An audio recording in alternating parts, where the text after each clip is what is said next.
نوتدونی اولین فروشگاه نوت موسیقی در ایران.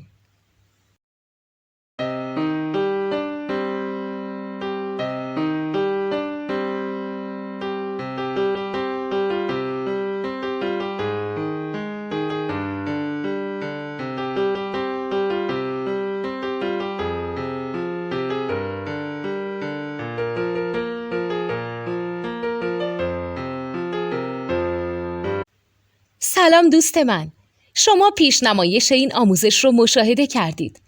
برای دیدن آموزش به صورت کامل میتونید به وبسایت نوت 2 که مرجع آموزش موسیقی هست مراجعه کنید. همچنین برای تهیه نوت موسیقی مرتبط با این آموزش هم میتونید به وبسایت نوتدونی که بزرگترین آرشیو نوت موسیقی در ایران هست مراجعه کنید.